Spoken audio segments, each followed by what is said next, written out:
Racetrack's Motocross Show rumbles high in the atmosphere here on AllySports.com, and we've got some of the biggest stars in the sport. Ryan Villopoto going to talk to us about his attempt to come back from a disappointing early season and get the points lead here at midseason. And what about Darren Durham? We weren't even talking about him when the year began. We sure are now. We'll chat with him also coming up next on the Racetrack's Motocross Show.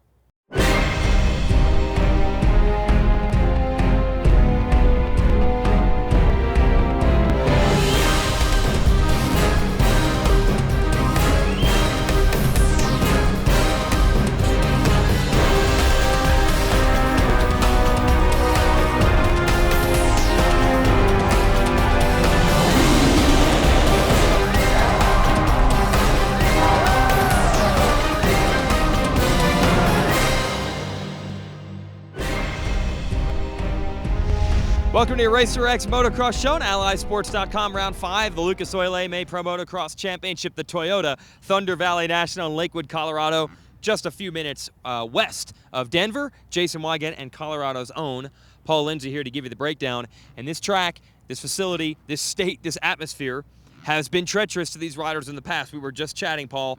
This is the track that, for example, invented boiling fuel in motocross. Talk about the challenges of racing in altitude. Well, as you can see, it's hot here today. Every year it seems to be hotter than, I live an hour from here and it's never that hot. I don't know what it is. The hillside, the blacktop in the pits that they brought in, it's always hot at this race for some reason. And you're right, 2005, the first national here, all the teams experienced boiling fuel. Four-strokes were relatively new, and we all got a quick lesson in it. The altitude, the heat, the dryness. At altitude, it boils a lot quicker is the theory, obviously. Right. And since then, they've learned to combat it quite a bit with heat shields, the proximity, the fuel tank to the motor. A lot of things have changed, but as we saw in Texas, supposedly that might not be the case, so it'll be interesting to see what happens here tomorrow. Yeah, it's always a challenge to the riders and teams, and I know that they have fuel injection on a lot of these bikes now, but I know that when you were working even on the carbureted bikes, it wasn't just about getting the jetting right. There's a lot of other things that go into getting a bike to work right besides the fuel delivery. Well, big misconception. Everybody thought with the advent of EFI that the fuel problems are going to go away. Yes. Well, it boils in the tank, so it boils before it even gets to that point. So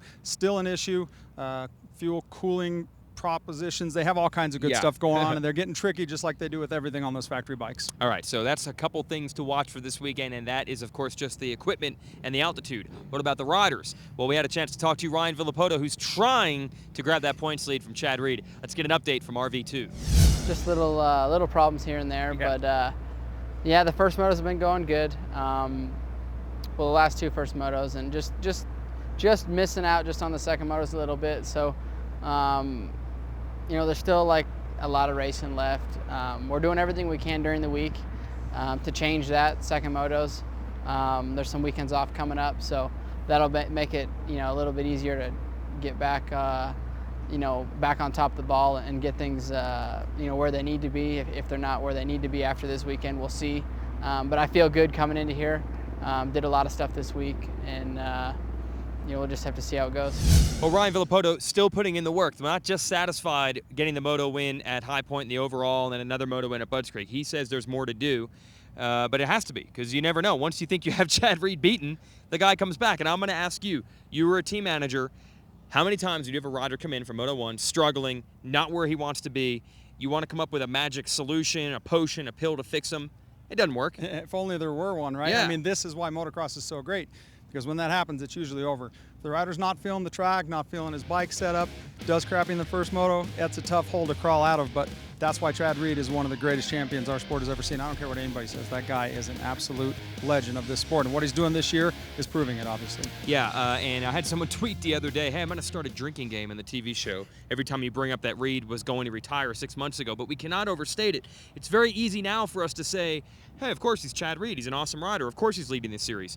No one expected this in November and December for him to be racing, for him to start his own team, let alone to be winning this. Absolutely, and as I was just telling you off camera, I didn't think he would race this year, and I thought for sure if he didn't get a ride, he wasn't be crazy enough to try to start his own race team, and if he did, it wouldn't work. But here he is, winning races like you said. It's easy to say hindsight, but it was a daunting task, and here he is getting it done.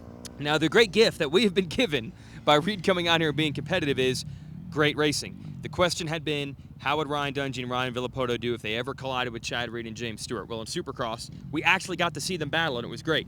We're getting to see 3 of the 4 of them here. It's great again. Like we said, same 3 that took it down to the wire in Supercross are out here battling. It's the old school, new school, like the Jeff Stanton, Rick Johnson thing like we talked about. Chad Reed's coming back, and we are getting to see these questions answered. Who is it? Is it the young guys? Is it the new guy, old guys? Chad Reed made a comment in the offseason that a lot of these kids don't remember what him and James have accomplished in this sport, and he's proven it right now. He's your points leader, and I mean, Ryan Villapoto in the first moto, at least last weekend at Mount Morris, looked like the Ryan Villapoto we all expected, and then Chad Reed comes back in the second moto every week. And somewhere in the mix is Ryan Dungey, who may be the most consistent of all. Would you be frustrated if you're him at this point, getting so close but not getting that win? I think obviously Texas was very frustrating, and we were calculating the points on that, where he would be if that had not happened. Right. But he's obviously got a good head on his shoulders, one of the key ingredients of being a champion like Ryan is, and maybe a little frustrated, but he's right in the thick of things. I think he is happy maybe where his speed is, and obviously we know he's going to go the distance in the motos too. Now we're waiting for some other riders to break through and challenge those riders in the 450 class. But the big breakthrough everyone's talking about in this series right now has been in the 250 division. Darren Durham, who is proving a privateer in the 250 class where bikes and horsepower are so critical, can compete with the top names. Let's talk to Darren Durham. Yeah, just having a pretty good year so far. You know, I've been working hard, and I'm trying to, get up front, win some races, get on the box. You know, my equipment's good, and I don't have the luxury of a semi or anything, but I just hang out in the back of the box van with a fan, and that's it. I just try to go out and do the best I can. My mechanic Nate, he's one of my buddies, and the truck driver Mike, he's my best friend. I got him in truck driving, so we're just on the road riding dirt bikes. Yeah, I think I've had a few motos this year where I think I should have podiumed, but some stuff kind of held me back, and I want to go do that. And I think if I get in the position where I'm leading again, I think I can finish it out this time. Well, Paul, with the Monster Energy Pro Circuit Kawasaki riders dominating the early stretch of this tour, the obvious question was anyone else on any other team or brand going to challenge them? I don't think the obvious answer was Darren Durham, but at the first moto in Budds Creek, he was running down the 3 Pro Circuit riders until, guess what, his 2009 edition forks broke and he crashed. That's what he's up against, but it has been an impressive summer. Darren Durham has become my new favorite rider to cheer for. I've always liked him since he was an amateur, but he's showing why he should be one on those big teams. A lot of guys starting to call him now, and I think that's why. Even at Mount Morris, as we saw, he was leading. I would have put him on under the radar this week because, like you said, in that first moto, he was catching the leaders, and we know he can go the distance. Got a little bit nervous at Mount Morris in front of the hometown crowd, but Darren Durham is a guy to keep your eye on. He's been very exciting to watch. Now, other riders are expecting to break through. They're not there. We all know that Barva Musquin is out, probably for the entire season with a thumb injury. Justin Barcia has mono. But what is happening to Eli Tomac? He is a Colorado native. Is this the race where he's going to get it going? And if he doesn't get it going, what happens? We talked about this last year on this very show about Eli Tomac. Home track, kind of. He lives about 5 hours from here in Durango. He's used to the altitude. A lot of friends, a lot of family. It is his home track, but he hasn't logged a lot of motos on this track per se. But that hometown spark, hopefully, here we are 5 rounds in, maybe he can get it turned around here and chase down those, like you said, the Monster Energy Pro Circuit Kawasaki guys are just got a stranglehold on it right now. But let's say Tomac doesn't. Let's say he has another 5th, 6th place weekend like he's been having, and it's his home track, and we're nearing the halfway point. When do you start to get frustrated? When do you have to panic? Because he doesn't want to be 6th place guy. Well, and you know what? That's another thing we talked about last year. Had he not won that opener at Hangtown last year, we would all be saying, look at the amateur Eli Tomac. He's in his 2nd year right now, freshman, and he's getting 3rds, 4ths, 5ths. That's amazing for a young kid. So let's not be too hard on Eli yet, but I agree with you. I think he should be up there, and hopefully he'll turn around here at Lakewood. And can we pick anything out of the 3 riders that are leading this tour right now? You've got Baggett. Can we expect Baggett to have that magic every weekend, or is this going to be an up-and-down thing all year? The guy I'm puzzled by is the heir apparent, the guy who would be king, the guy who dominated both motos at Powell last year, Dean Wilson. Okay. A couple of moto wins, no overalls yet, 4 rounds. Amazing. He seems to be the guy, but he's not the guy yet. Tyler Ratrain, but Blake Baggett, as you mentioned, right now those guys are doing all the winning. They've flip-flopped every week, basically, in the first 4 rounds. Okay, but they're close, so it's really hard to pick a winner out of those 3. We'll see if anyone can break through this weekend. And you will see it as well. We'll give you the schedule. Of course, the first motos are live right here on allysports.com at 3 o'clock Eastern. That's 1 o'clock local time, Mountain Time. Those motos will also be shown live on Fuel TV.